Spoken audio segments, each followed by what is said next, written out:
ঘুম থেকে উঠেই যদি দেখেন আপনার প্রিয় সামাজিক যোগাযোগ মাধ্যমগুলো কাজ করছে না, কেমন লাগবে তখন? এমনটাই ঘটেছে অস্ট্রেলিয়ায়। বুধবার সকাল থেকে অস্ট্রেলিয়ার হাজার হাজার শিশুরা কোনো সামাজিক যোগাযোগ মাধ্যমেই প্রবেশ করতে পারছে না। কোনো হ্যাকার নয়, বরং স্বয়ং সরকারই তাদের প্রিয় ইনস্টাগ্রাম, টিকটক এবং স্ন্যাপচ্যাট অ্যাকাউন্টগুলো ব্লক করে দিয়েছে।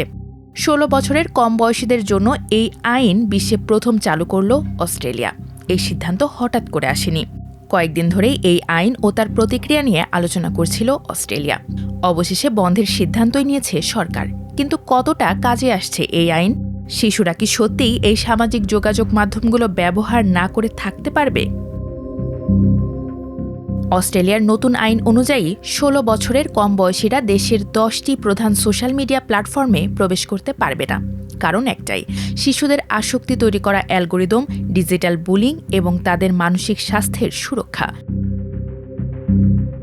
নিষিদ্ধ হওয়া প্ল্যাটফর্মগুলোর তালিকায় রয়েছে Instagram, Facebook, TikTok, Snapchat, YouTube এবং এক্সের মতো জনপ্রিয় সব সামাজিক যোগাযোগ মাধ্যমগুলো। মজার ব্যাপার হলো, এই আইন অমান্য করলে বাচ্চাদের কিংবা তার বাবা মাদের কোনো শাস্তি হবে না, বরং শাস্তি পেতে হবে প্ল্যাটফর্মগুলোর। জরিমানা হতে পারে প্রায় ৪৯.৫ মিলিয়ন অস্ট্রেলিয়ান ডলার। এই নিষেধাজ্ঞার চাপে পড়ে প্ল্যাটফর্মগুলো ব্যস্ত হয়েছে বয়স যাচাইকরণ প্রযুক্তির ব্যবহারে। তারা লাইভ ভিডিও, সেলফি, এমনকি সরকারি পরিচয়পত্র চাইছে।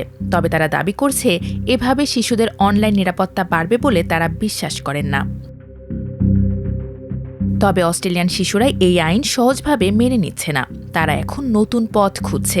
অনেক কিশোর কিশোরী ঝাঁপিয়ে পড়েছে ইয়োপ এবং টিকটক সদৃশ লেমন 8-এর মতো প্ল্যাটফর্মে। আবার অনেকেই সপ্তাহ না ঘুরতেই ফাঁকি দিয়ে ফিরেছে নিষিদ্ধ সামাজিক যোগাযোগ মাধ্যমগুলোতে। কেউ নতুন অ্যাকাউন্ট খুলেছে, কেউ বাবা মা বা বড় বন্ধুদের মুখের ছবি ব্যবহার করেছে, কেউ বা আবার কৃত্রিম বুদ্ধিমত্তা দিয়ে প্রাপ্তবয়স্ক মানুষের ছবি বানিয়ে বয়স যাচাই করে ফেলছে। নতুন আইন নিয়ে সিডনি সহ অস্ট্রেলিয়ার বিভিন্ন শহরের প্রবাসী বাংলাদেশিদের মধ্যে মিশ্র প্রতিক্রিয়া পাওয়া গেছে। অনেক অভিভাবক এই সিদ্ধান্তকে স্বাগত জানিয়েছেন। তাদের মতে এতে শিশুরা অনলাইন আসক্তি থেকে কিছুটা হলেও দূরে থাকবে। এই আইনের প্রধান উদ্দেশ্য হল শিশুদের অনলাইনে কম সময় ব্যয় করতে উৎসাহ দেওয়া এবং বাস্তব জীবনের সঙ্গে সম্পৃক্ত করা। অস্ট্রেলিয়ান কর্তৃপক্ষ এখন গভীরভাবে পর্যবেক্ষণ করছে শিশুরা কি বেশি ঘুমাচ্ছে, তারা কি বই পড়ছে। এই পরীক্ষা এখন সারা বিশ্বের জন্যই একটি বড় ল্যাবরেটরি। সারা বিশ্বের আইন প্রণেতারা এই আইন গভীরভাবে পর্যবেক্ষণ করছেন।